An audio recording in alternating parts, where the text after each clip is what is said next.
Bonjour et bienvenue sur LCI, un événement spécial aujourd'hui. Jean-Luc Mélenchon face à 3 patrons, débat rare qui se tient dans le contexte du 12e sommet de l'économie de nos partenaires Challenge.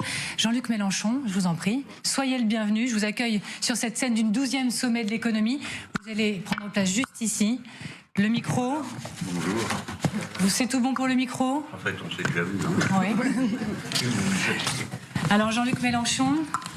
Voilà, on y est. Ça ira mieux comme ça. Voilà. Jean-Luc Mélenchon, bienvenue.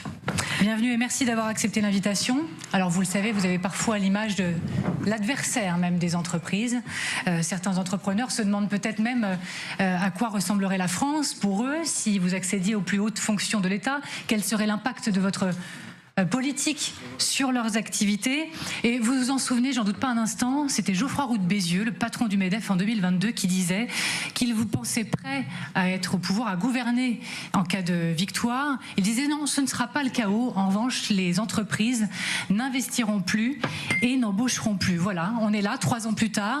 Des entrepreneurs sont face à vous, grandes, petites, moyennes entreprises. C'est l'occasion d'échanger plusieurs thèmes, hein. Taxation des entreprises, le salaire, la durée de travail ou encore les normes.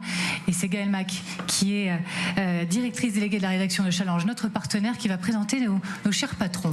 Voilà, donc en face de vous, Jean-Luc Mélenchon, nous avons Michel de Rosen à ma droite. Donc vous êtes le président du conseil d'administration de l'équipementier automobile Forvia. Donc vous êtes un grand groupe, un chiffre d'affaires de 27 milliards d'euros et 150 000 collaborateurs. Je présente ensuite Patricia Vial. Alors vous êtes à la tête au contraire d'une PME, vous êtes directrice générale déléguée de Abel Crabos, qui est une PME qui traite des plumes et duvets dans les Landes. Voilà, donc vous, le chiffre d'affaires, c'est plutôt 55 millions d'euros, 100 collaborateurs. Et j'accueille aussi Thibaut Hiverna, qui est le PDG du leader de l'emballage médical, qui est donc une ETI, ou une entreprise de taille intermédiaire, 300 millions d'euros de chiffre d'affaires et 1600 collaborateurs. Donc l'idée, c'était bien ça, un grand groupe, une entreprise de taille moyenne et une petite entreprise. Alors ces échanges s'inscrivent bien sûr dans un contexte particulier puisqu'il y a le débat budgétaire avec au cœur notamment la taxation des entreprises. Vous avez déposé, on va en reparler, un contre-budget, 183 milliards d'euros ponctionnés sur les patrimoines les plus aisés. On va en reparler, mais on parle aussi de taxes sur les dividendes, d'exonération patronale. Des amendements ont été adoptés comme l'augmentation de l'impôt sur les bénéfices de multinationales. Mais Jean-Luc Mélenchon, pour être très direct, des entreprises hurlent en ce moment en disant on en a assez d'être dans le viseur. Nous, on crée de la richesse, on crée des emplois. Elles sont face à vous. Que leur dites-vous? Bonjour. C'est un bon début. Bon, je vais essayer. Vous savez que mon problème permanent dans la vie politique, c'est la brièveté. Le problème n'est pas ce qu'on va dire, mais ce qu'on n'aura pas le temps de dire. Donc je préfère aller tout de suite au cœur de la proposition que je pose sur la table. La proposition, la voici. J'estime, premièrement, je ne suis pas le seul, nous pensons que nous sommes arrivés à la fin d'un cycle historique, dominé par les États-Unis d'Amérique, qui viennent de siffler la fin de la période de la priorité d'accès au marché mondial, de l'ouverture, de l'abolition des droits de douane, de la baisse des salaires partout. Et nous, en Europe, nous sommes les contemporains d'un véritable effondrement de nos sociétés auquel nous ne comprenons rien. Nous nous débattons dans la confusion politique. Donc cette période-là, la page va se tourner. Soit on maîtrise la page qui se tourne, soit elle se tourne malgré nous. Donc autant savoir ce qu'on veut faire. Et voici ce que j'ai à dire. Nous tirons le trait sur cette période. Nous pensons que le néolibéralisme nous a coûté affreusement cher à la France, parce que nous sommes un État qui s'est toujours construit autour de l'État et d'une organisation centralisée. D'autres pays ont d'autres talents. Nous, on a juste celui-là. Il ne nous a pas desservi dans l'histoire. Nous avons été au premier rang d'un tas de choses. Eh bien maintenant, à l'étape à laquelle nous sommes, nos infrastructures sont détruites amplement, faute de financement public, nos populations sont appauvries, et nous avons subi une indifférence aux questions écologiques et de souveraineté nationale qui a amplifié les dégâts. Voilà le bilan. À partir de là, peu importe la discussion qu'on peut avoir, si qui est responsable de quoi dans cette affaire. C'est ça la situation. Qu'est-ce qu'on fait d'autre?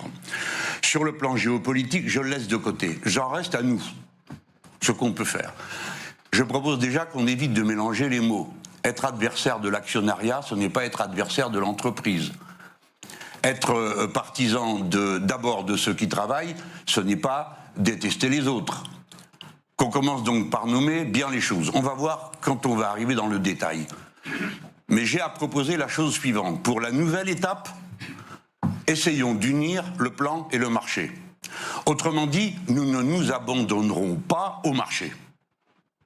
Nous voulons que le pays ait ses propres objectifs et que pour les atteindre, il s'en donne les moyens dont il dispose déjà, je vous rassure, et ceux qu'on prendra en plus. Pour le faire, nous avons une ligne de développement écologique et social. Mais plus fondamentalement, comment allons-nous procéder? Avec les grandes entreprises et avec les petites et les moyennes, la discussion n'est pas la même. Je ne peux pas parler avec vous sans discuter en même temps des relations que la France a avec la Chine. Notre discussion n'aurait pas de sens. On ne va pas discuter de ce que vous produisez. Vous n'avez pas besoin de moi pour le savoir. Mais par contre, pour savoir ce que le pays peut faire à propos de la première puissance productive du monde, oui, on a une discussion et sans doute des intérêts communs pour la patrie et pour votre entreprise qui peuvent être communs. Je vous mets de côté et je les regarde plutôt les deux autres parce que vous êtes, vous êtes la troupe de choc. Il vous arrive ce qui est arrivé aux paysans. Les gros vous poussent devant et à la fin, c'est vous les victimes de la sauce. Je connais l'histoire. Il y avait 7 millions de paysans dans ce pays, il n'y en a plus que 400 000. Voilà le résultat. Je t'avoue, d'une certaine manière, on a une proposition à vous faire. Et pour que ça fonctionne, on va commencer par la démocratie. Nous allons proposer de modifier les règles de la représentativité patronale. Si vous êtes au MEDEF, ça ne va pas vous faire plaisir, mais si vous n'y êtes pas, ça pourrait vous faire plaisir. Parce que les syndicats des petites et moyennes entreprises, les syndicats patronaux d'une part, et ceux de l'économie sociale et solidaire, sont sous-représentés aujourd'hui. Si nous voulons faire un pacte politique et économique avec vous, nous avons besoin que vous soyez plus puissants dans la relation générale avec tous les organismes. Pour le faire, nous allons vous proposer un certain nombre de choses. Premièrement, les aides seront concentrées sur ceux qui rentrent dans le plan, c'est-à-dire ceux qui acceptent d'entrer dans les objectifs du plan reçoivent la totalité des aides qui aujourd'hui sont disponibles. Il y en a pour les indices de 111 milliards, je sais que vous contestez le chiffre, les autres disent 100, de toute façon ça fait beaucoup d'argent. Il y en a assez pour ce qu'on veut faire. Deuxièmement, des facilités financières. Troisièmement, des marchés prioritaires. D'abord ceux de la puissance publique. Enfin, des méthodes de protectionnisme, ciblées évidemment. Il ne peut pas être question de fermer les frontières de la France et de dire plus personne ne rentre. Mais nous pouvons cibler. Et ce que nous aurons ciblé, nous pouvons le discuter. C'est pourquoi nous parlons de protectionnisme solidaire. Voilà donc le plan, un accord, des moyens pour tenir l'accord, de votre côté et du nôtre. Ceux qui rentrent dans le plan reçoivent tout, ceux qui ne veulent pas, ils font l'entreprise privée traditionnelle, ils font ce qu'ils veulent. Mais la période du néolibéralisme où tout le monde vient pour promettre des diminutions d'impôts, des diminutions de cotisations et à la fin on ne sait pas qui va payer la santé et le reste, ça c'est fini. En tout cas, nous on y mettrait un terme. Alors voilà, les bases là, elles sont clairement posées pour le débat. On va prendre les choses les unes après les autres. La taxation des entreprises. On est dans le débat du moment, le budget. Concrètement, dans votre contre-budget de la France Insoumise, il y avait en gros 183 milliards de taxes et impôts supplémentaires qui allaient reposer sur les entreprises et aussi sur les très aisés qui sont quand même souvent des entrepreneurs ou des propriétaires d'entreprises. Donc, les patrons, de leur côté, se plaignent d'être déjà surtaxés par rapport à leurs concurrents allemands, italiens, espagnols, par rapport à l'ensemble de leurs concurrents des grands pays d'Europe. Et vous leur dites, non, c'est pas assez, on va vous taxer de 180 milliards d'euros de plus. Donc, je ne sais pas, peut-être Michel de Rosen, qu'est-ce que vous voulez dire sur ce point de la taxation des entreprises, sur lequel, effectivement, les organisations patronales se sont montrées très vocales ces derniers temps, notamment via une lettre à Lecornu. On vous laisse échanger. Alors d'abord, bonjour Monsieur Mélenchon. Bonjour. En prévision de ce débat, j'ai lu 8 de vos livres. J'en ai écrit 23, il y a encore du temps. D'accord. Et vous m'avez dit en entrant que j'en ai raté d'autres. Alors, ce qui m'a frappé, c'est votre talent, votre culture Et sur le plan économique, vous tenez quelquefois des raisonnements qui m'ont laissé perplexe. Et donc, j'espère que cette rencontre va nous permettre de nous comprendre un peu. D'abord, souvent dans vos écrits, vous présentez les salariés, je simplifie, comme les victimes des entreprises et notamment des grandes entreprises. Je voudrais partager ici avec les auditeurs 2 chiffres très simples. La part des salaires dans la valeur ajoutée en France est passée de 1998 à 2025 de 79,5% à 89,5%. Ce sont des chiffres de l'OFCE, qui n'est pas suspect d'être une officine patronale.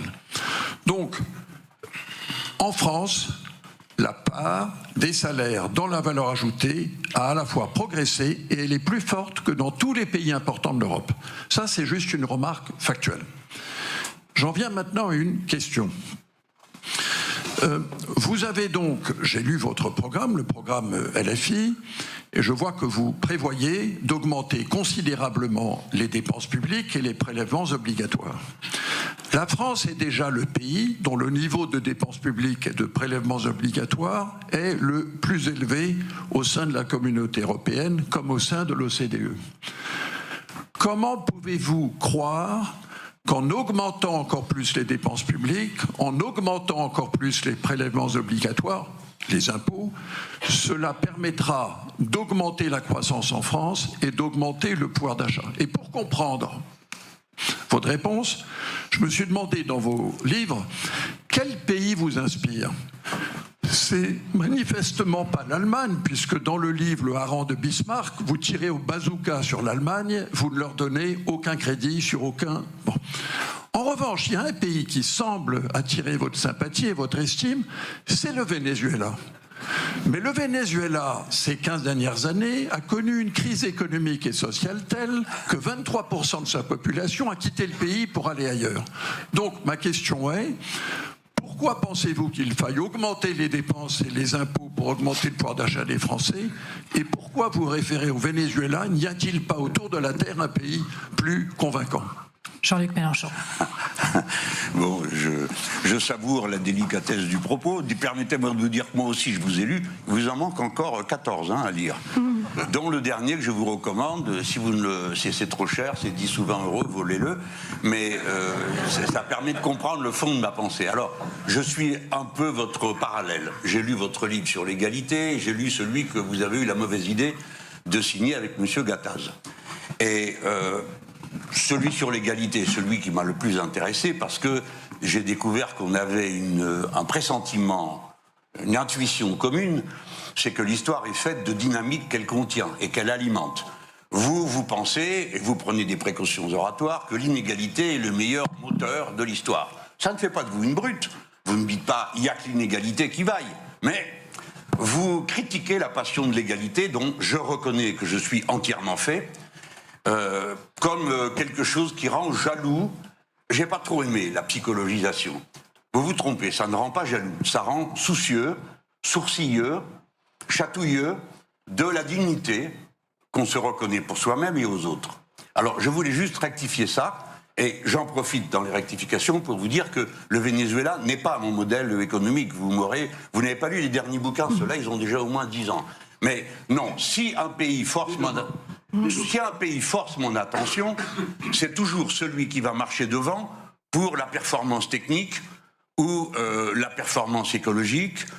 Et je ne cache pas que dans le moment où nous sommes, à cette étape, puisqu'ils ont gagné la partie d'être la première puissance mondiale productive, c'est la façon avec laquelle les Chinois avancent qui me stupéfie, m'intéresse, car je n'ai aucun des préjugés racistes qui animent beaucoup de gens. Alors je viens à... Je vous propose de monter légèrement le micro. D'accord. Je viens, une fois qu'on a posé ça, pour au moins le rétablir, et j'espère que vous avez bien compris que je ne propose pas d'établir le régime politique de la Chine populaire ici. D'accord ? Ce point est... Bon, parfait. Donc on regarde, on essaye de comprendre comment ça marche. Alors après, je suis obligé de vous proposer qu'on utilise le même vocabulaire, pour au moins être sûr de se comprendre. Voyez-vous, la formule prélèvement obligatoire ramener à bon les impôts, non. D'abord parce que prélèvement obligatoire est une expression fourre-tout. On met là-dedans des impôts, vous avez raison, des taxes, là, vous avez raison, mais on y met des cotisations sociales. Si ce qui est payé par des cotisations sociales ne l'était pas, si on abandonnait tout au secteur privé de l'assurance, ça ne serait plus compté. Si c'est privé, ça ne compte pas. Si c'est une cotisation obligatoire, ça compte. Mais pas toujours. Par exemple, là, on abonne tout le monde à des mutuelles, mais ça ne compte pas dans les prélèvements obligatoires. Alors, tout ça n'est pas très sérieux, à mon avis. Non, mais globalement, c'est quand même exact que les sociétés françaises ont déjà un niveau de prélèvement élevé, que ce soit impôt de production, impôt sur les sociétés depuis un an puisqu'il a été remonté, et que dans votre programme, vous proposez encore une liste de nouvelles taxes et impôts. Je ne parle même pas des cotisations sociales. Moi, j'ai envie de vous demander, Thibault Hyverna, dans votre entreprise, qu'est-ce que ça ferait exactement? Je parle notamment parce que les ETI sont souvent des exportateurs et sont donc exposés à la concurrence internationale. Est-ce que lire ce programme vous poserait problème dans votre société? Bon, d'abord, bonjour et merci de votre invitation. Bonjour, Monsieur Mélenchon. Moi, vous savez, dans une ETI, dans une entreprise de taille intermédiaire moyenne, on est exposé aussi à la concurrence internationale. Et peut-être pour reprendre quelque chose que vous avez dit en introduction sur ce distinguo que vous faites entre les grands groupes et puis des sociétés plus petites, soit très petites, soit de taille moyenne, je ne crois pas que ce soit comme ça que fonctionne la vie économique réelle. C'est-à-dire que nous, on se sent davantage tiré par des grands groupes que écrasé par des grands groupes. Les grands groupes sont nos clients, les grands groupes on les suit dans les endroits où ils vont quand ils y vont parce qu'ils ont besoin de nous et ainsi de suite. Donc ce côté, vous avez dit vous êtes les victimes finalement des gros, nous ne le vivons pas comme cela. Donc ça c'est quelque chose que je voulais peut-être préciser. Et sur la partie taxation elle-même, vous savez, à la fin de la journée c'est une affaire de compétitivité. Donc on n'est pas seul au monde, on est exposé nous aussi, les petits, les moyens comme les grands, plus les grands que les petits, c'est vrai, à une concurrence qui est ouverte aujourd'hui, et le protectionnisme et les taxes et les droits de douane, les tarifs trumpiens et autres qui viennent au monde. Vous avez là aussi introduit sur ce sujet, vous dites ça va changer évidemment le monde, oui, mais enfin moi je ne constate pas aujourd'hui. On peut se projeter que ça a changé les flux, enfin ça ne change pas beaucoup l'ouverture du monde tel qu'elle existait dans le monde économique. C'est là où je vais jouer mon rôle de maîtresse des horloges. Il nous faut parler également de fiscalité des riches. Vous voyez très bien où je veux en venir, tous dans le débat parlementaire. Il y a eu cette question dans l'atmosphère. Dans votre contre-budget, au total pas moins de 183 milliards d'euros seraient aussi ponctionnés les patrimoines les plus aisés. Je parle de taxe Zuckman, ISF ou encore héritage. Mais de nombreuses figures du monde de l'entreprise, peut-être ici présentes, ont exprimé ces dernières semaines leur rejet. La mesure est qualifiée de contre-productive. Ils appellent à ne pas casser l'élan entrepreneurial français. Vous avez commencé à répondre, je vous en prie, puis après on va poursuivre l'échange. Oui, mais si vous permettez, parce que peut-être que ça a pris trop de place, je conteste absolument que nous soyons le pays le plus surtaxé, etc. Je vois qu'en 2 secondes, vous reprenez les prélèvements obligatoires comme une vérité établie, vous ne distinguez pas les cotisations des impôts. Pardon, mais même en faisant comme ça, c'est le Danemark qui est devant. Et deuxièmement, je vous redis que le système de la sécurité sociale coûte 5 fois moins cher que n'importe quel système assurantiel. Bien. Il représente le 30% de ces prélèvements obligatoires. Retirez-les de 45, ça vous donne 15. 15 moins 45, 30. Donc nous ne parlons plus du même classement. Supposons que j'accepte à cette tribune, à cet instant, la destruction complète, immédiate et totale de la sécurité sociale au profit des assurances. C'est ça qu'il faudrait payer. Et vous qui êtes des patrons, où vous embauchez des gens de haut niveau technique, on est d'accord ? De haut niveau technique. Vous allez devoir les payer bien, beaucoup plus que vous ne le faites aujourd'hui si vous passez tout au privé. Pourquoi ? Parce que l'assurance sociale coûte bien moins cher que n'importe quel système d'assurance par point ou par capitalisation. J'en veux pour preuve que quand ce point est arrivé dans la discussion à la précédente rectification du système des retraites que proposait M. Macron, quand on est arrivé sur le point des cadres, c'est le MEDEF qui a dit « Oh là, où on va ?» Pas question, parce que nous serions obligés d'augmenter tous les cadres pour les garder, car il y a compétition pour garder les grands esprits. Il y a aussi des compétitions sur ces qualifications. Premièrement, donc, je continue à le contester. J'ajoute que vous n'avez cessé de faire baisser les impôts. Ils représentent une part moindre aujourd'hui que c'était le cas dans les années 80. J'ai l'âge de m'être souvenu de la période où l'impôt sur les sociétés, c'était 50%. Maintenant, il est à 25%. Et le projet d'impôt mondial, c'est 15%. Vous allez arrêter où et quand d'en demander encore davantage? Alors Jean-Luc Mélenchon, j'ai une question pour ces patrons. Mais vous étiez sur les cas des impôts que, paraît-il, on va aggraver. Mais j'ai une petite question. Mais je voulais quand même qu'on mette ces choses-là au point. Sinon, on croit qu'il y a une vérité. Pardon. Supposons, pour être agréable à cette heure-ci. Jean-Luc Mélenchon. Oui. Oui, supposons qu'à cet instant, je vais finir, ne vous inquiétez pas, que juste pour la courtoisie, je vous dise, eh bien, il y a au moins 2 points de vue. Mais pardon de vous dire que si on avait un peu plus de temps, vous tenez pas le choc pour continuer à tenir cette thèse que nous sommes le pays qui coûte le plus cher d'Europe, parce que ce n'est pas vrai. Est-ce que certains d'entre vous ont tenu le discours qu'on a entendu lors d'une discussion budgétaire? Moi, je pense à quitter le pays si on continue de nous taper sur la tête avec les taxes Zuckman, etc. Est-ce que l'un d'entre vous y a réfléchi un instant? Non, je peux prendre pour ce qui me concerne, ça ne m'a jamais traversé l'esprit. En revanche, est-ce qu'on l'entend de temps en temps? Oui, on l'entend de temps en temps, je ne peux pas vous dire le contraire.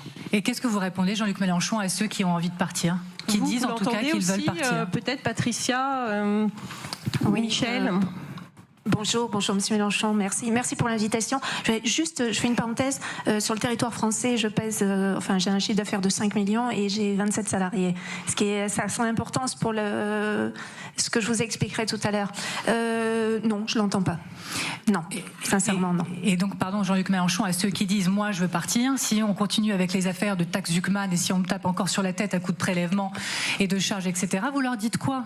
Rien, au revoir. Mais sinon, ce que je peux dire, c'est que je n'y crois pas. Et voyez-vous, je ne suis pas la caricature que vous croyez à l'égard d'un grand patron, ou d'un bon patron, ou d'une bonne patronne. Je pense que, comme Danton, il pense qu'on n'emmène pas sa patrie à la semelle de ses souliers. Et j'ai connu quelques grands producteurs de ce pays qui étaient de parfaits patriotes. Je pense à Serge Dassault, être étrange, il en était un, paix à sa mémoire. Mais en tout cas, lui, payait ses impôts en France et n'a pas imaginé une seule seconde s'en aller. Pourtant, il ne vivait pas de Rafale. Il vivait du Falcon, qui est un des meilleurs avions du monde. Ce que je voulais vous dire, vous avez sorti 183, j'ai pas refait toute la liste. Mais qu'est-ce que vous avez à dire contre l'impôt sur les multinationales? Qu'est-ce que vous auriez à dire? Regardez, ArcelorMittal a pris 300 millions, n'a pas payé 1 euro d'impôt les 5 dernières années. Et maintenant trouve encore le moyen de venir pleurer dans notre gilet pour en demander davantage et fiche des gens dehors. Vous n'aurez rien à dire contre, vous serez d'accord avec moi. Tout le monde doit payer l'impôt. Pour quelle raison McDo paierait presque rien? Pourquoi Total paierait presque rien? Voilà, eh bien cet impôt sur la multinationale sur lequel vous jetez des larmes, apparemment, puisque ça va coûter encore plus cher, ça rapporte 26 milliards. Les taxes sur les super profits, 20 milliards. Qu'est-ce que vous avez contre le fait qu'on taxe les super profits davantage que les autres profits? Il me reste un impôt et après c'est fini. Michel de Rosen. Bon, et la taxe Zuckman, c'est là une taxe sur le patrimoine, vous l'avez entendu, mais c'est une parmi bien d'autres. Alors, vous n'aurez pas la taxe Zuckman, mais les socialistes vous proposent de vous faire un emprunt forcé. Je vous laisse vous débrouiller avec vos amis. Bon, qui veut réagir? Allez-y, monsieur de Rosen. Moi, je voulais dire ceci. Mes grands-parents et parents étaient des immigrés, ils sont venus en France et j'ai aucune intention de quitter la France. Mon amour de la France n'a rien à voir avec la fiscalité, ce qui ne m'empêche pas d'avoir sur la fiscalité des opinions. Le deuxième commentaire que je veux faire, c'est que je crois que vous avez raison sur le Danemark. Mais pardonnez-moi de considérer que le Danemark n'est pas encore une grande puissance économique. Il le sera peut-être un jour. En revanche, par rapport à nos grands concurrents, là, la France est plus élevée que les autres, à la fois en dépenses publiques et en impôts. Et ce qui m'inquiète dans votre programme, quelle que soit l'éloquence avec laquelle vous le présentez, c'est que je pense que nous avons le même objectif, mais un désaccord sur les moyens. Le même objectif, c'est d'augmenter le pouvoir d'achat des Français et l'emploi en France. Je crois qu'on arrivera mieux en libérant les forces économiques et pas en les taxant plus. Alors justement, moi, puisqu'on parle de pouvoir d'achat, je voulais parler d'une proposition phare de votre programme, qui est d'augmenter les salaires, et notamment le SMIC, à 1 600 € net, donc ce qui représenterait une augmentation de 12%, voire de l'indexer sur l'inflation. Donc, en gros, en plus de taxes et impôts supplémentaires pour les entreprises, vous leur proposez aussi d'augmenter le coût du travail. Est-ce bien raisonnable ? Non, c'est totalement fou, bien sûr. Donc, pour la 4e fois, nous n'augmentons que ce qui peut être augmenté, c'est-à-dire la part de prélèvements qui sont des impôts. Donc, le SMIC, les cotisations vous pensez que c'est sociales. raisonnable de Si vous n'en êtes pas content des cotisations sociales, vous autres les patrons, vous n'avez qu'une chose à faire, rendez la gestion de la sécurité sociale aux syndicats ouvriers. Vous en mêlerez plus, moi non plus. Mais puisque ça a été mis dans les comptes globaux de l'État, et notamment pour le calcul des déficits, où on compte les déficits de versement de l'État à la sécurité sociale comme un déficit public, c'est quand même le comble. Je voudrais qu'on parle de salaire. Créé par lui-même. Bien, quelle était votre question? On augmente les salaires, est-ce que c'est raisonnable? Voilà, exactement. Bon, écoutez, en France, 53% de la croissance, 53% du PIB, c'est de la consommation intérieure. Plus de la moitié. Quand vous augmentez les salaires, surtout les bas salaires, le SMIC c'est le bas salaire, hein, c'est le salaire minimum, vous augmentez la consommation. Mécaniquement vous l'augmentez. Donc vous remplissez les carnets de commandes. De qui? De madame? Parce que pour acheter des édredons en plume, qui est quand même un objet assez sophistiqué, ça n'a l'air de rien comme ça, mais c'est sophistiqué. Il faut avoir des sous. Et quand vous avez un SMIC, vous payez, vous dépensez absolument tout, jusqu'au dernier euro. Et maintenant, en ce moment même, vous dépensez un peu plus que le dernier euro. Voilà. Par conséquent, l'augmentation de salaire produit mécaniquement une augmentation de la consommation qui produit mécaniquement un remplissage du carnet de commandes. Alors bien sûr, pardon, il faut doser la manière avec laquelle on monte en puissance, comme dans n'importe quoi.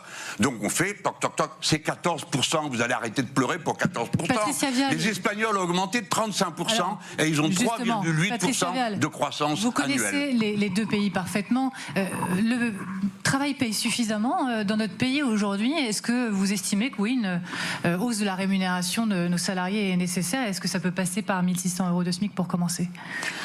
Alors, si on passe à 1 600 € net, alors je vais faire une comparaison avec l'Espagne. Et d'ailleurs, je vous renvoie, M. Mélenchon, à la calculette du MEDEF, qui est un bel exercice. Actuellement, pour avoir un SMIC net à 1 600, il faut avoir un SMIC brut à 2 050 à peu près.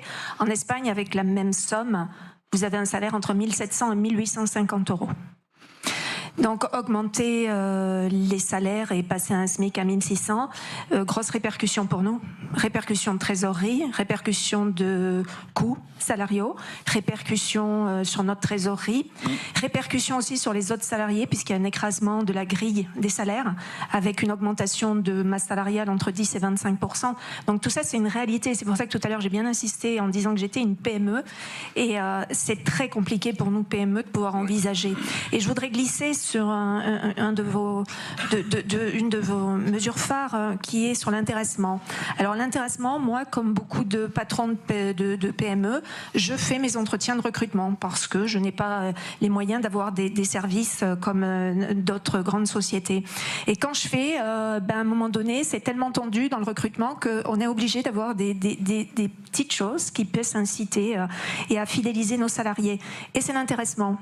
Et aujourd'hui, je vous pose la question, monsieur, est-ce que vous voulez favoriser ce partage de la valeur ou est-ce que vous voulez taxer l'intéressement? Parce que je ne sais plus ce que je vais dire à mes jeunes aujourd'hui.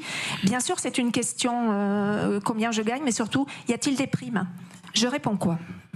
Jean-Luc Mélenchon. Bon, nous sommes des partisans du salaire direct taxé normalement. Vous prenez l'exemple de l'Espagne, nous pourrions l'étudier dans le détail, mais pour résumer ici, pour ceux qui ne le sauraient pas, puisque je m'aperçois que cet aspect du problème est moins souvent devant dans l'actualité que l'excès d'impôts. Mais aujourd'hui, c'est l'État qui paye 40% des payes des smicards. Parce que salaire brut, salaire net, salaire brut, c'est du salaire. Eh bien aujourd'hui, c'est l'État qui le paye jusqu'à 2 fois à peu près le SMIC.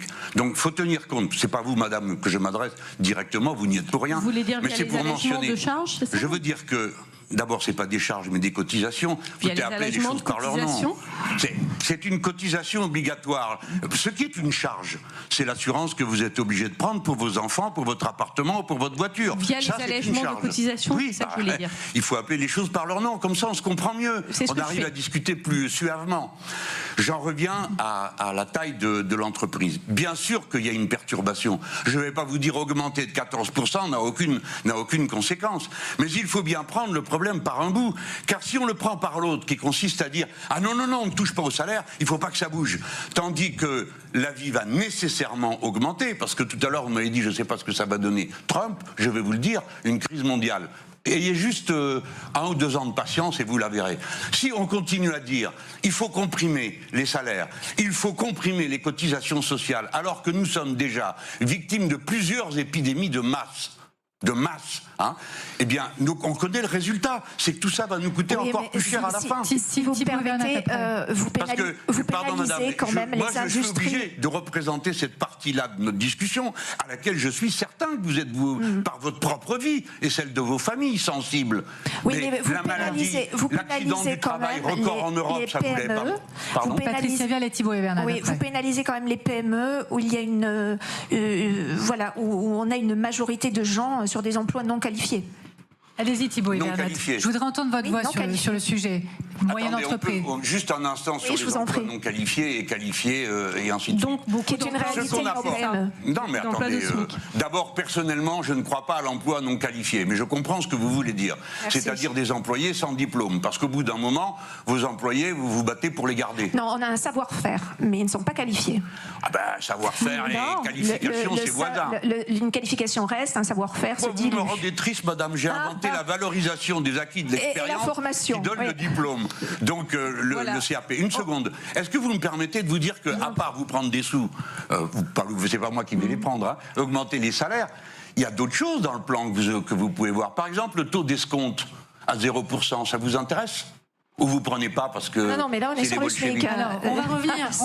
Et puis vous savez, Jean-Luc Mélenchon, en quelques instants, on va revenir à votre main tendue aux plus petites entreprises. Ah oui, mais on n'est pas encore là. Voilà, exactement. Maître des horloges, c'est moi. Thibault et Bernat, sur la question des hausses de salaire. Oui, il y a peut-être 2 choses. Enfin, vous expliquez que les cotisations sociales n'ont rien à voir avec les impôts, etc. Mais malgré tout, il faut se rendre compte de ce que ça veut dire. Enfin, moi, je suis d'accord avec le constat que vous faites que les salaires nets sont trop bas dans ce pays. Mais une des raisons pour lesquelles les salaires nets sont trop bas, c'est que je vais prendre volontairement quelqu'un qui est réputé bien payé. Prenons quelqu'un qui a 4 000 € de salaire brut par mois. On parle toujours en salaire brut dans ce pays. À moi, entreprise, ça me coûte 5 500 €.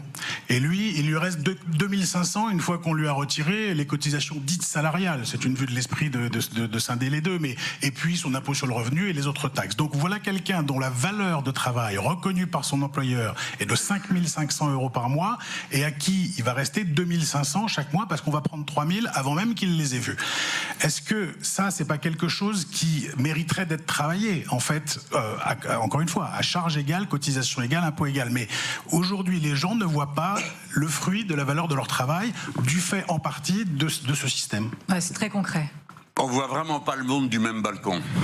Le même employé qui vaut ce que vous dites qu'il vaut, et je l'admets, puisqu'en plus maintenant on a des conventions collectives qui permettent de situer le niveau des salaires.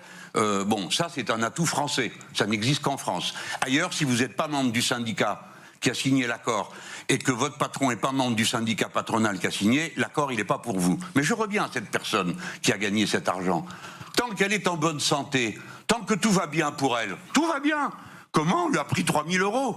Mais le jour où, pour votre malheur, et nous sommes tous ici égaux sur ce plan, nous sommes des êtres humains semblables, hein, eh bien, quand vous tombez malade, alors là, oui, quel bonheur d'avoir la sécurité sociale. Parce que la sécurité sociale, c'est chacun donne selon ses moyens, mais reçoit selon ses besoins. C'est pourquoi pour nous, la sécurité sociale, c'est en quelque sorte l'image de la société à laquelle nous aspirons. Il y a du chemin pour y arriver.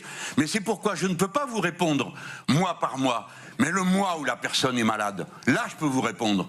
Et combien j'en ai vu autour de moi, dont certains sont hélas partis, dire heureusement parce que moi je n'aurais pas pu me payer ça. Et j'ai vu dans les pays où ça n'existe pas, vous dites à quelqu'un qui a 20 ans ou 30 ans, eh ben tiens, tu vas payer sur les 5 000 une assurance privée de temps.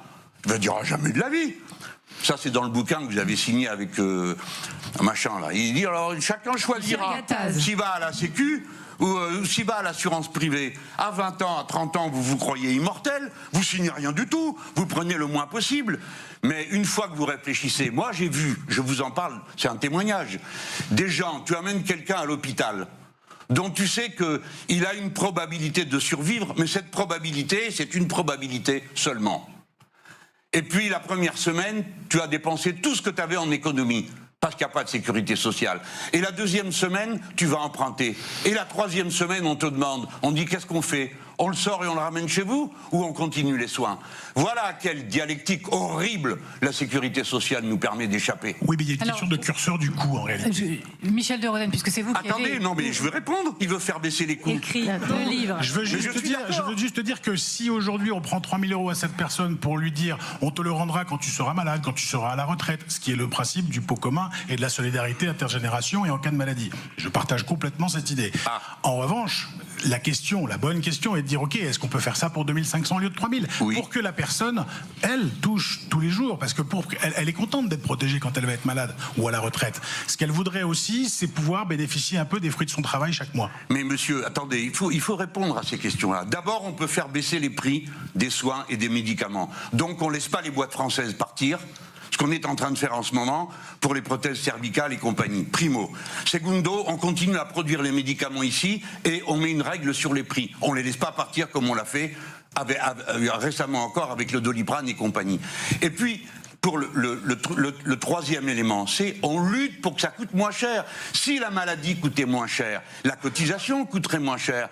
Combattez l'épidémie d'obésité. C'est une épidémie, c'est une maladie. C'est pas parce que les gens mangent trop, c'est qu'ils mangent mal. Combattons le diabète. Ça coûte 8 milliards par an. Vous voyez les économies qu'on peut faire. Mais pour ça, il faut de la poigne. Il faut une direction politique qui dit on va atteindre tel objectif. Michel de Rosen, on va faire diminuer les maladies. Vous répondre parce qu'il est l'homme qui a écrit le livre avec Pierre Gattaz que vous avez cité il y a quelques instants. Monsieur Mélenchon, sur le même sujet, il se trouve que j'ai vécu 15 ans aux États-Unis et je vais vous rejoindre. J'ai vu un système de santé qui ne marche pas. Il n'y a pas de sécurité sociale aux États-Unis. C'est un anti-modèle. En revanche, je voudrais maintenant vous livrer 2 cas concrets. En France, nous payons un opérateur de main-d'œuvre directe. Il nous coûte 52 000 €. Son salaire brut, après déduction des charges dites patronales, est de 35 000 €. Et après déduction des charges salariales, il lui reste 28 000 € dans la poche. D'accord ? En Allemagne, pour le même job, nous payons 56 000 €. Son salaire brut est de 46 000 €, son salaire net est de 37 000. Donc 37 000 en Allemagne contre 28 000 en France. Il y a donc un écart de 9 000 dont la plus grande partie s'explique par la différence de charge. L'Allemagne, malgré votre chef-d'œuvre sur le hareng de Bismarck, n'est pas un pays atroce où les gens sont piétinés, etc. Comment faire, à votre avis, pour rapprocher le pouvoir d'achat de l'ouvrier français du pouvoir d'achat de l'ouvrier allemand? Je vous laisse répondre, mais je préviens qu'après, nous allons parler du temps de travail. C'est ça. Bon, alors d'abord, merci de dire que leur système ne marche pas aux États-Unis d'Amérique, parce que comme on passe notre temps, la plupart du temps, à pleurnicher sur nous-mêmes, on oublie de regarder chez les autres et de voir ce qu'ils ont inventé et qui ne marche pas. Donc je le redis, quels sont les moyens qu'on a que ça coûte moins cher, la cotisation sociale? C'est de faire moins de malades et moins de coûts médicaux. Primo, ça nécessite une politique publique fondée sur la prévention. Regardez, là, on vient d'avoir un débat budgétaire que j'ai trouvé pour ma part consternant. Pas pour les mêmes raisons que la plupart des gens. On parle de 40 milliards d'économies, dit l'un, 20 milliards, dit le socialiste, 100 milliards, dit le RN. Pas un ne dit, si nous diminuons le diabète, on aura moins de dépenses de santé. Si nous diminuons l'obésité, on aura. Si on diminue la mort au travail, cette année, c'est un record. 765 personnes mortes au travail. Je ne connais pas une personne qui s'en réjouirait ou qui dirait c'est pas de ma faute. Tout le monde doit se sentir coupable d'une situation pareille. Voilà comment on fait. On réduit ce qui coûte. Et attendez, j'ai pas fini. La production. Je préviens juste, physiquement, que nous apprenons. Oui, mais est-ce que l'Allemand a la même protection sociale que le Français? C'est pas ce qu'ils m'ont dit quand on en a parlé avec les camarades des syndicats allemands. Elle est Non. équivalente et je vous apporterai les faits précis. Oui, ok. Mais moi, je suis prêt à discuter de tout ce qu'on veut, il n'y a pas de problème. Je suis pas en train de vous dire tout ce qu'on fait est génial et tout ce qu'on propose est indépassable. On peut tout perfectionner. Mais on pourrait, par exemple, perfectionner les exploits techniques de nos entreprises. Pourquoi sommes-nous moins robotisés que les autres? Nous sommes le 11e pays du monde. On passe après tout le monde, les grandes puissances. On ne peut pas robotiser. Si vous améliorez la production, si vous faites avancer la productivité du travail, vous pouvez mieux payer.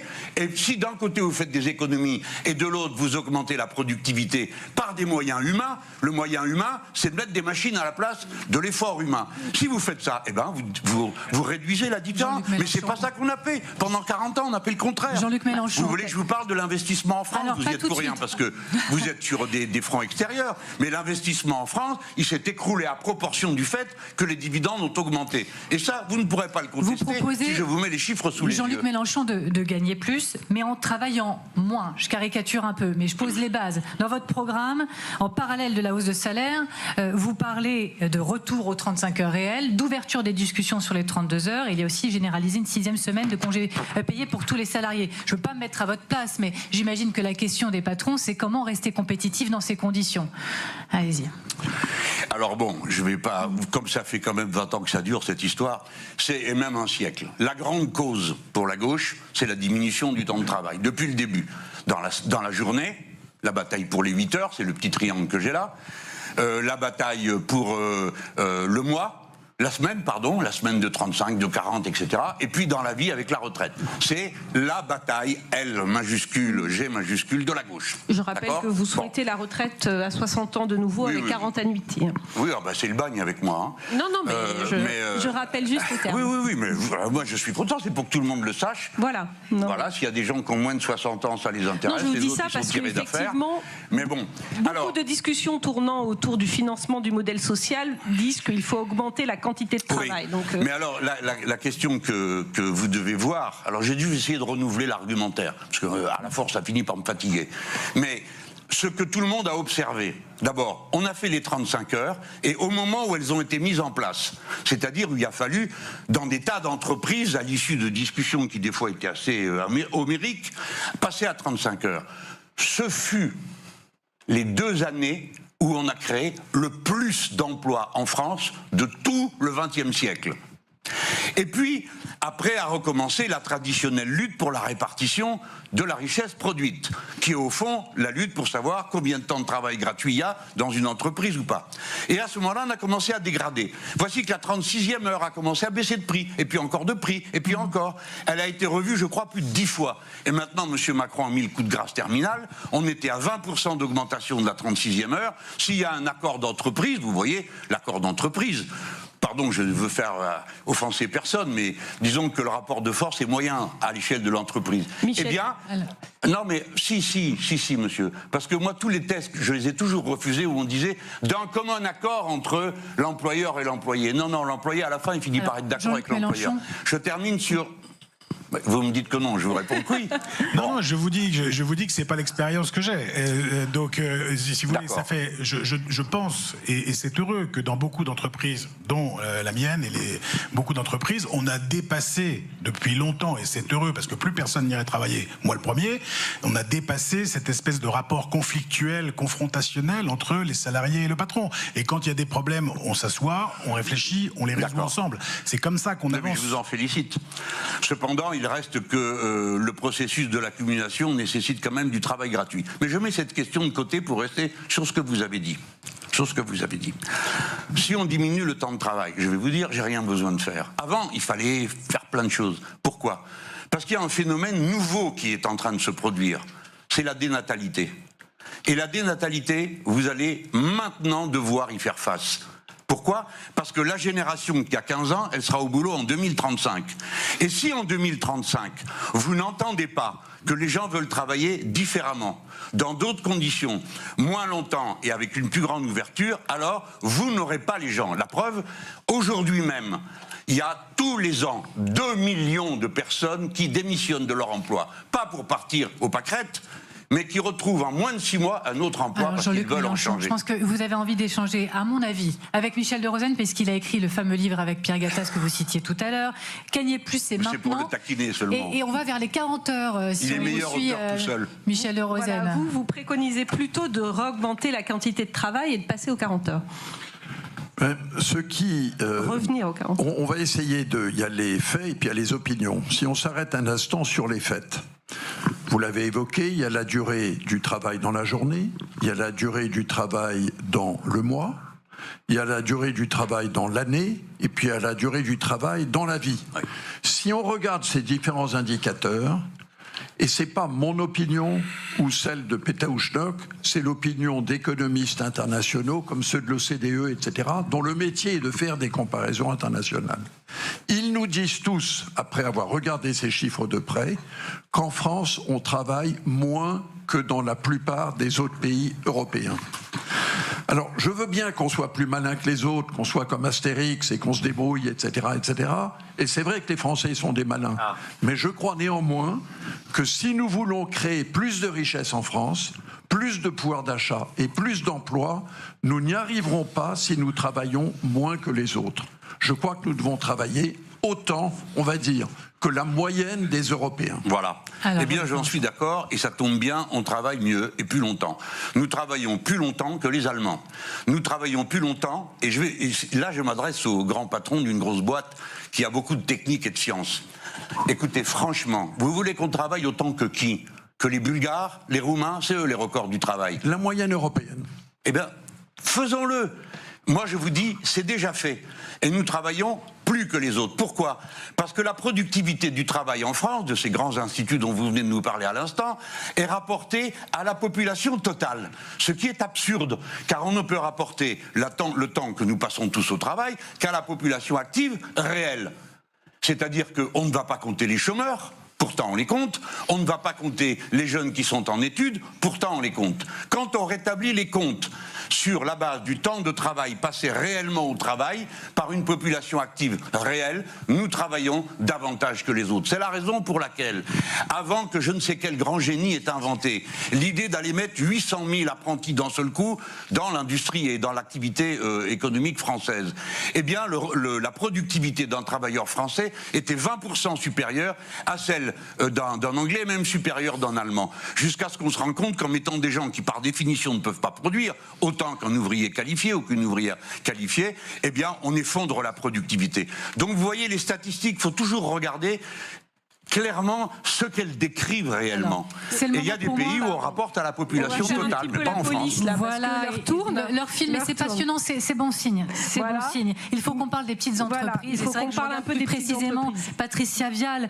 Mais vous leur tendez la main ces dernières semaines, Jean-Luc Mélenchon, aux petites entreprises. Oui. Je reprends mes petites notes. Vous leur dites que l'intérêt des petites entreprises est de s'allier avec les insoumis. Vous dites que la lutte contre le travail détaché, c'est vous. Vous proposez au petit patronat, qui s'opposerait au MEDEF, une forme de compromis politique. C'est quoi ce compromis politique très concrètement? Voilà, les entrepreneurs sont face à vous. Quel compromis, par exemple, politique vous aimeriez proposer à Madame Vial? Patricia Vial.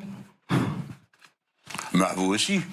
Vous, là-bas, on va s'entendre parce que vous n'aurez pas le choix. Mais ben non. Ça veut pas dire moi, j'ai le choix, j'ai de la chance. Il y a un moment où, si vous voulez, la discussion n'est plus la même. C'est pour ça que je dis qu'il faut distinguer. Alors, le compromis. Bon, alors, j'en viens à l'accord politique. D'abord, c'est un raisonnement de stratégie politique. Je sais trop ce qui se passe quand il y a un gouvernement de gauche. Je parle de gauche, hein, pas un gouvernement semblable à de la gauche. Un gouvernement de gauche. Eh bien, on a sur le dos une série de puissances à l'intérieur. Ça, c'est notre démocratie, ça regarde que nous. Et puis, il y a aussi un certain nombre de pays qui se mêlent de la partie et exigent ceci, commandent cela. C'est à peu près les plus puissants qui décident toujours pour les autres. Et il arrive qu'ils veuillent donner des leçons aux Français sur comment il faut faire. Donc, nous réfléchissons. Avec le patronat qui est présent sur le marché mondial, c'est une discussion. Parce qu'il y a des points d'accord, des points de désaccord, et on sait que c'est un pacte particulier. Mais si nous voulons réussir dans notre pays, nous, gouvernement de la gauche radicale, nous avons besoin de nous entendre avec ceux qui maillent le terrain aujourd'hui. Et ce sont les petites et moyennes entreprises. Alors, que leur proposez-vous? Il faudrait donc... Alors, premièrement, je veux changer les règles de la représentativité. Vous savez pourquoi ? Parce que c'est pas au vieux singe qu'on apprend à faire la grimace. Vous nous l'avez dit, oui. Voilà, alors je le redis. Pourquoi ? Pour que la petite et moyenne entreprise et les entreprises de l'économie sociale et solidaire, c'est quand même 19% des gens qui bossent dans ce pays, elles puissent avoir un poids plus grand pour obtenir ce qu'il y a à obtenir et signer des accords qui seront nécessairement plus convergents quand on va dire, par exemple, que sur tel ou tel sujet, on va mettre une barrière protectionniste. Mais il me parce semble qu'on ne les mettra pas sur tout. Que vous voulez refondre l'impôt sur les sociétés, non par taille d'entreprise. Alors c'est pas le plus simple, hein, parce que parce que ça discute pendant des heures autour de moi pour savoir quel va être le critère. Les uns disent c'est sur la valeur ajoutée, les autres disent c'est sur le nombre de gens embauchés, etc. Alors après on se tourne vers eux, y compris les petits patrons. Hein. D'accord. Et alors ils nous disent ah là là, la contribution sur la valeur ajoutée des entreprises, pas question, ça coûte trop cher. Je leur dis très bien, on va rétablir l'ancienne taxe professionnelle, ça vous irait, on comptera dedans les mètres carrés, les chiottes, et bon. Ah non, pas ça. Alors faut savoir. Mais j'aimerais savoir maintenant si Patricia Bell, vous la prenez cette main tendue. Voilà, écoutez, je ne fais que dire des choses concrètes. Hein. Laissez-moi au moins vous dire ce que je vous propose. Voilà. Mais je vous écoute. On va continuer, mais à ce stade, petit point d'étape. Est-ce que vous acceptez en l'état cette main tendue ? Alors, cette main tendue, elle est alléchante, c'est certain, mais après, il faut revenir à la réalité.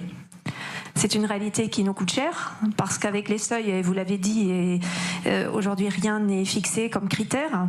Vous mettez quand même les critères qui sont envisagés, écologiques, sociaux, voilà, sont pour nous charge de travail administratif supplémentaire avec du reporting. Comme je vous l'ai dit tout à l'heure, dans les PME, on n'a pas la chance d'avoir des gros staffs qui travaillent là-dessus. Donc, c'est nous, chefs d'entreprise, après notre journée de travail, qui nous attelons à ça.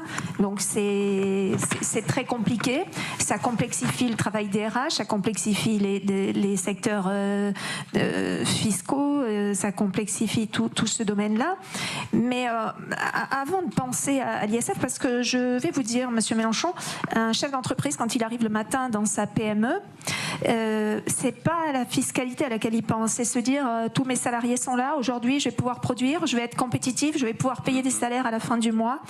Et par rapport aux 35 heures dont vous avez parlé tout à l'heure, et permettez-moi d'y rebondir, dans ma PME, j'ai le double effet qui se coule parce que je suis en 3-8. Donc, j'ai à la fois la réduction à 35 heures, ou enfin, pas la réduction, mais le temps fixe à 35 heures, et j'ai aussi la pénibilité de nuit à 32 heures. Donc, si vous voulez penser aux PME, on fait quoi là ? Où est-ce que je vais trouver le temps de travail nécessaire pour continuer ? J'arrête de produire ? Je fais quoi ? Parce que le recrutement... Si vous voulez arrêter de produire, c'est pas moi qui vais vous obliger, il n'y a pas de travail forcé avec moi. Je pense que c'est pas très adéquat avec votre programme, laissons de côté les hypothèses burlesques, elles n'existent pas. Eh ben voilà, donc je vous pose la question, quelle est la solution ? Donc on discute. Oui, c'est non mais ouvert. attendez, moi je vous dis pas que je suis le génie qui va vous expliquer comment on fabrique des édredons avec des plumes de la meilleure manière, dans le temps record, et ainsi de suite. Je prétends pas ça. Je dis juste on peut organiser cette affaire-là, et je peux d'ores et déjà vous dire... Oui, mais consultez-nous. Mais c'est ce que je viens de vous dire, qu'on change les règles de représentativité. Consultez-nous pour savoir ce qu'on peut faire. Si vous connaissez un peu le MEDEF... Vous savez, nos salariés sont contents de faire des heures sup et de faire des heures de nuit parce qu'ils sont mieux rémunérés et que ça leur permet de mieux vivre aussi. Le dialogue social dans les entreprises, il est vraiment, et je rebondis ce qui a été dit, il est vraiment omniprésent et il est phénoménalement important pour nous. Mais je le crois, voilà. D'autant qu'il est obligatoire. Par conséquent, il faut bien que... la négociation annuelle sur les salaires, la négociation annuelle sur les... Non, il y a des seuils aussi, et il y a dialogue social obligatoire et dialogue social humain. Oui, encore heureux. Et Michel de Rosen prendra la parole. Mais je ne viens pas pour polémiquer avec vous, c'est pas mon sujet, vous n'êtes pas mon adversaire. Je viens chercher des réponses. Alors, il faut que je puisse quand même vous dire, voilà ce que je pose sur la table déjà, ça commence. Alors, après vous avoir dit, comme je ne répondrai pas à tout, eh bien, le reste, on le discute. Mais... déjà, je commence par vous dire quelque chose. Alors, vous êtes bête un peu MEDEF sur les bords, vous, parce que ça vous a pas fait tilter. La question, oui, il n'y a pas de souci, mais aujourd'hui, je suis chef d'entreprise. D'accord. Voilà. Oui, mais disons que c'est comme moi, je suis un insoumis, ça s'entend aussi.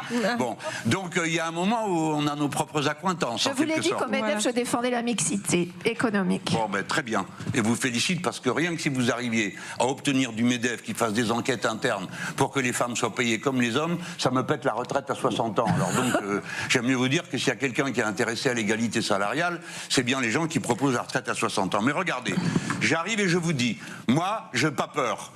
Je vais dire en Europe, Maintenant, votre marché de l'électricité, c'est de la folie en barre. Ça tient pas debout. Qu'à la fin, on paye le prix de l'électricité de l'usine la plus pourrie qui en produit au gaz. Nous, les Français, nous allons nous référer à notre prix intérieur. Pourquoi on ne le fait pas? Les Portugais l'ont fait, les Espagnols l'ont fait, mais pas les Allemands. Et tout d'un coup, voilà que les Allemands le font. Alors là, tout d'un coup, tout le monde se réveille. Ah ben si les Allemands le font, alors pourquoi pas nous? Donc, nous ramenons sur le prix de l'électricité, je permets de vous dire qu'en Espagne, les entreprises sont taxées sur l'électricité pour compenser. Oui, écoute, je connais pas le... Ah ben, je vous le dis. Oui, mais attendez, j'en ai pour 10 minutes, vous me laissez... Je m'en vais, je reviens, je vous répondrai pour l'Espagne. Ce sera mais non. je vous parle de la France. Ça sera ailleurs. Je vous dis, ils ont décidé de sortir du marché électricité européen. Nous avions 2 points d'appui pour le faire, on ne l'a pas fait. Et maintenant, vous pouvez tous sourire. Mais s'il s'applique la décision qui a été prise qu'au mois de janvier prochain, il n'y a plus de tarifs réglementés pour les petites entreprises, vous allez tous fermer. Et pas à cause de moi et de ma retraite à 60 ans, mais à cause d'un tarif absurde. Oui. J'ai pris l'énergie. Il y a d'autres choses. Bon, vous produisez, mais il y a aussi d'autres petites entreprises. Le fait d'encadrer les loyers des locaux qu'on loue, rien que ça. Ça peut multiplier par 2 des fois le bénéfice qui est ramassé par l'entreprise. Le dégrèvement des investissements. Les investissements que vous faites. Moi, je propose de répartir, que l'impôt frappe de 2 manières. La partie des bénéfices qui va sur les dividendes d'une manière et la partie qui va sur l'investissement d'une autre manière. C'était la règle de 1986 à je ne sais plus quand. C'était une bonne règle. Pourquoi? Parce que ce pays n'investit pas assez. Et comme il paraît qu'il faut cajoler tout le monde pour que les choses se fassent, voilà une des choses que je propose. Michel de Rosen est en train de prendre des notes. Allez-y. Michel de Rosen, on poursuit l'échange comme ça. Michel de Rosen, après l'allongement de la durée d'emprunt. Bon, alors non. Vous ne pouvez pas emprunter sur une même longueur que lui, qui est super boss, il arrive dans la banque, il obtient ce qu'il veut. Vous, non. La progressivité de l'impôt sur la société. Le taux d'escompte à 0. La baisse, est-ce que vous avez noté dans mon programme, qui est horrible comme vous le savez, que toute personne qui gagne jusqu'à 4 000 €, tout le monde gagne en impôt individuel par rapport au système actuel. Donc c'est quand même pas trop mal. Vous êtes des petits patrons, ne me dites pas que vous vous payez à ruisseau d'or. Hein, vous payez, puis des fois vous tirez la langue. Hein. Et il y a des fois où il n'y a rien du tout. Jean-Luc Mélenchon, Michel de Rosen, s'il vous plaît. Vous prenez des notes depuis tout à l'heure, je vous vois. des grandes entreprises. Attends une seconde. Parlez-moi du travail détaché pendant que vous y êtes. Allez-y, Michel de Rosen. Non, vous ne pouvez pas faire et les questions et les réponses. Je suis parfaitement capable de faire les deux. Hein. Allez. Je tiens à vous rassurer. Michel de Rosen aussi. Je suis d'accord avec vous sur un point et en désaccord avec vous sur le point suivant. Le point sur lequel je suis d'accord, c'est que le coût de l'énergie en Europe aujourd'hui est un problème majeur. Pour les moyennes entreprises, les petites et les grandes. Nous payons aujourd'hui l'électricité à peu près 3 fois plus cher qu'aux États-Unis et qu'en Chine. C'est un problème majeur. Sur ce point, nous sommes d'accord. Le point sur lequel nous ne sommes pas d'accord, c'est que pas aujourd'hui. Aujourd'hui, vous êtes plein de charme, de gentillesse, etc., etc. Il vous arrive d'être différent. Et nous ne vivons pas ensemble, mon cher. Je ne sais pas à quoi vous vous référez. Demandez, il y a des gens qui me connaissent comme quelqu'un de charmant. Faut pas trop m'embêter, c'est tout. J'ai du caractère, disons. Je me réfère à ce que j'ai lu. Ah, voilà. Des livres. Dans mon livre. Vos livres. Oui. Vos livres. Alors. Et dans les livres, vous opposez volontiers les petites et moyennes entreprises aux grosses entreprises. Vous avez tendance à présenter les grosses entreprises comme des gros plats de soupe qui en bouffent toujours trop et en reçoivent toujours trop.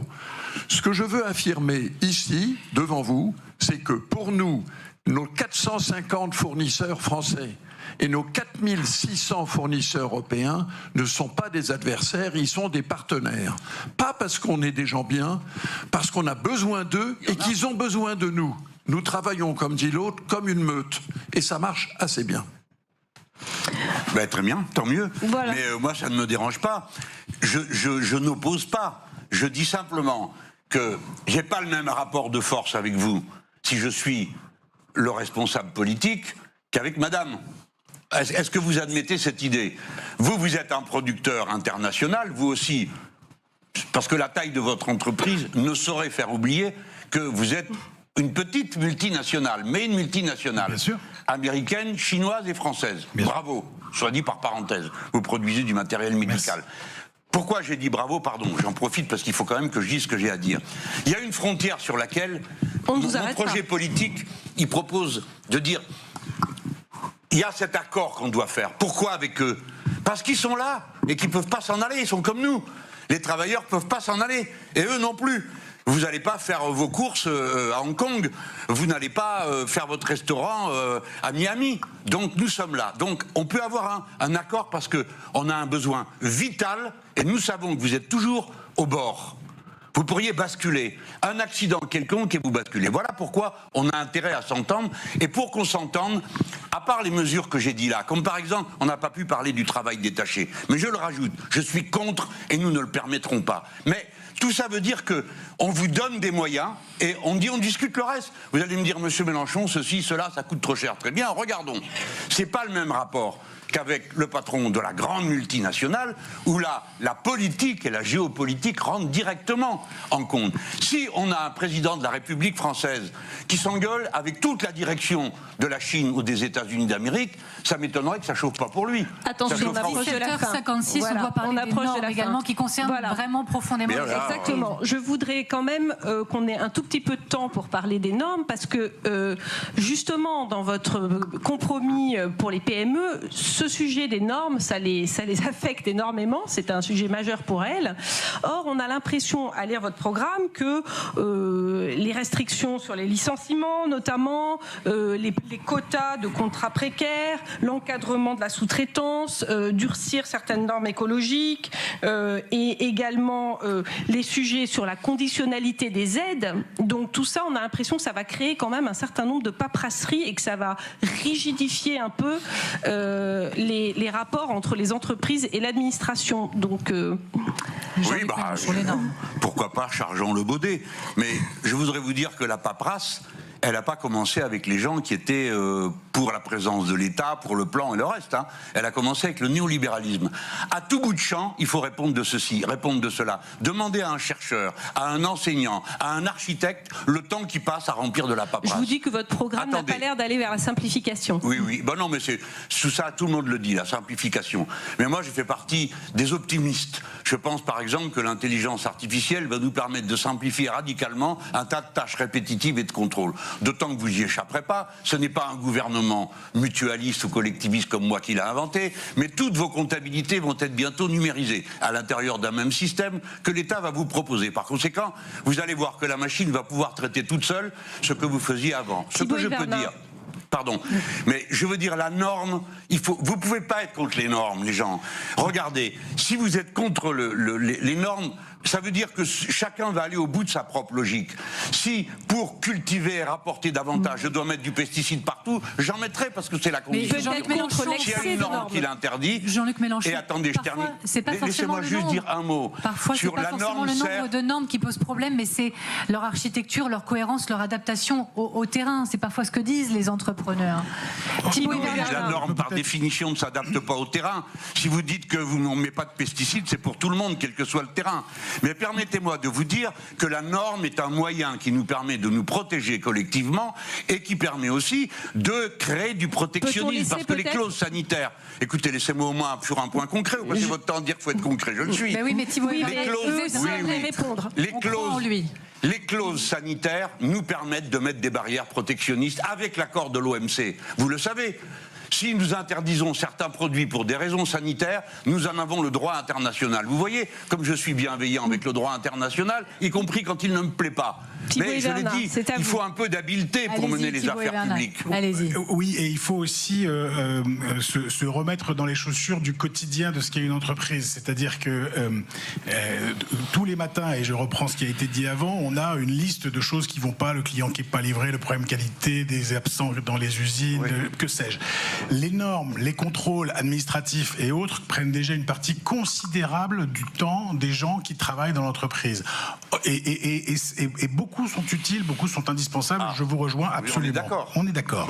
Bon, sauf qu'en rajouter plus, c'est rajouter de l'inefficacité et du temps administratif supplémentaire. Et en réalité, juste sur ce sujet, si vous voulez, tous les matins, une entreprise, elle a une course de haies à mener. L'impression que peut donner la lecture de votre programme sur ce sujet, c'est que vous vous dites on va monter un peu la hauteur des haies. Bon, si on monte la hauteur des haies, il y a plus de gens qui tombent. Voilà. Non, j'en crois pas. Écoutez, je vous parle franchement, je ne le crois pas. Michel Je pense que vous sauterez jusqu'au plafond s'il faut. Il y en a qui sauteront, il y en a qui vont les passer. Vous ne pouvez pas pas, tout le sur monde. un a priori que vous ne pouvez pas fortifier par une seule considération concrète, dire que mon programme va conduire à ce qu'il y ait plus de normes et plus de chicaya, alors qu'il y en aura moins dans certains domaines et dans certains, il y en aura d'autres. Je vous ai dit il y a un instant, faisons confiance à l'intelligence humaine. L'intelligence artificielle, tout le monde peut mourir de peur sur pied, comme je vois qu'on y incite beaucoup de monde, ou bien se dire, il en sera de l'intelligence artificielle comme du reste. Tout dépend de l'usage qu'on en fait. Demain, votre intelligence artificielle vous permettra de vous débarrasser de centaines de ces tâches. De centaines de ces tâches. Moi, je n'ai pas idée de vous hyper contrôler. J'ai idée que le plan soit atteint. C'est-à-dire que les objectifs du plan, en termes de contenu de production, de quantité de production, de bien-être au travail, soient atteints. Donc j'ai aucun intérêt à vous persécuter. Je donne un exemple. Par exemple, la conditionnalité des aides. Donc ça va quand même rajouter une certaine paperasserie. Michel de Rosen. Ah bah, Moi, quand même. Je ne sais pas ce que vous ferez si vous êtes président de la République en 2027. Déjà que je commence par être candidat, c'est encore pas acquis. C'est peut-être le moment. Il y a des rumeurs sur ce sujet, et des soupçons. Mais ce que je sais en revanche, c'est qu'aujourd'hui l'Europe est le continent dans lequel la quantité de normes et de règles est la plus élevée qui soit. Ceci est incontesté, et en Europe et ailleurs. Je vous donne raison, je suis d'accord. C'est particulièrement vrai dans le secteur dans lequel je travaille, qui est le secteur de l'automobile. La règle qui a fixé l'interdiction de vendre des voitures neuves thermiques en 2035 a été décidée par Bruxelles et Strasbourg sans aucune étude d'impact. C'est une folie qui a permis aux Chinois d'augmenter considérablement leur compétitivité et leur vente de voitures en Europe. Et il n'y a pas c'est que vous êtes moins bon. Ah non, alors puisque vous aimez parler du temps de travail, est-ce que vous connaissez la formule chinoise 996 ? Ça veut dire commencer à travailler à 9h du matin, terminer à 9h du soir et travailler 6 jours par semaine. Mettez au pouvoir le Parti communiste chinois en France si c'est ça qui vous plaît. C'est pas ma position personnelle. Non. Donc on va faire autrement. Non. Je réagis à votre propos quand vous dites c'est parce qu'on est moins bon. C'est une blagounette, j'ai compris. Marseillaise, n'est-ce pas ? Mais je dis, si nous voulons, et vous le voulez, créer du pouvoir d'achat et des emplois en France et en Europe, il faut qu'il y ait moins de règles, moins de normes, moins de contraintes. Et je terminerai par un chiffre, puisque je représente ici les grandes entreprises, qu'on soupçonne quelquefois de ne pas payer d'impôts suffisamment en France. Les 100 plus grandes entreprises françaises représentent, j'ai les chiffres ici, 12% de l'emploi privé, 15% du produit intérieur brut, mais 20% des impôts payés en France. Je tenais à le dire pour éviter... Mais moi, je félicite ceux qui payent leurs impôts. Je proteste contre ceux qui n'en payent pas, c'est pas pareil. Oui, mais n'oublions pas ceux qui les payent, qui sont de loin les plus nombreux. C'est quand même le minimum. On paye tous des impôts ici. Ils payent leurs impôts, bravo, il faudrait en plus les féliciter d'être des citoyens normaux. Non, par contre, on a le droit d'aller demander à ceux qui n'en payent pas pourquoi ils n'en payent pas. Et pourquoi ils trouvent normal de ne pas en payer. Et pourquoi M. Mittal, dont on n'a pas besoin pour faire de l'acier en France, ramasse 300 millions d'aides de toutes sortes et finit par licencier des gens et de dire qu'il ne veut pas de la concurrence déloyale, alors que c'est lui qui l'organise, la concurrence déloyale. J'en parle avec passion parce que j'en ai marre de voir mon pays dépouillé au nom d'une idéologie absurde du marché ouvert sur le monde, de chacun fait ce qu'il veut, le libre-échange généralisé, la concurrence libre et non faussée et toutes ces sottises. On arrive quasiment au terme de ce débat et je voudrais qu'on garde un tout petit peu de temps pour parler d'ArcelorMittal. Vous proposez les insoumis de nationaliser les activités d'ArcelorMittal. Effectivement, c'est certainement en cours. Il y a déjà eu une nationalisation par le passé. Et puis on en est revenu. À l'époque, l'État avait mis beaucoup d'argent. Ça n'avait pas amélioré la situation. Pourquoi ça ferait mieux aujourd'hui et en quoi l'État serait un meilleur capitaine que l'industrie ? Mais je vais vous le dire, c'est pas le sujet d'un meilleur capitaliste. La dernière fois, vous avez très bien résumé la situation. C'était une ruine.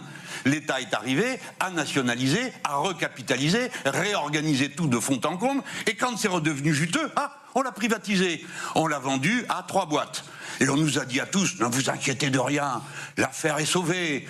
C'est le Airbus de l'industrie. Entre-temps, les règlements européens ont changé, et il est interdit de faire, en quelque sorte, de la subvention d'une entreprise, quelle qu'elle soit. Airbus, tel qu'il est aujourd'hui, ne pourrait pas exister avec les règlements actuels de l'Union européenne. Pourquoi? Parce que à l'époque, on a fait du préachat. On donnait de l'argent et on n'avait pas l'avion. D'accord? C'est interdit aujourd'hui. Donc, pour Arcelor, est passé de Usinor que c'était à une entreprise avec 3 boîtes européennes, l'Europe, notre doux rêve. Et puis, ça allait faire des merveilles. La merveille s'est terminée comme ça. On a tout vendu à monsieur Mittal, qui est notre concurrent numéro 1 dans le monde. Nous, les Français, qui étions la première puissance sidérurgique au moment de la nationalisation, la 3e avant. Nous en sommes maintenant à pleurer au pied d'un type qui prend 300 millions et s'en va sans dire merci. Jean-Luc non, Mélenchon, ça, c'est pas possible. En revanche, pour nous, c'est l'heure de dire merci. Merci Jean-Luc Mélenchon d'avoir été notre invité. Merci Gaël Mac, merci à nos chefs d'entreprise, merci Michel de Rosen, Thibaut Hivernat et Patricia Vial d'avoir accepté ce débat. C'était passionnant, je vous en remercie. Voilà. Merci de nous avoir suivis sur LCI. Merci à notre partenaire Challenge pour ce 12e sommet de l'économie. Merci. Je ne sais pas si vous êtes convaincus mutuellement.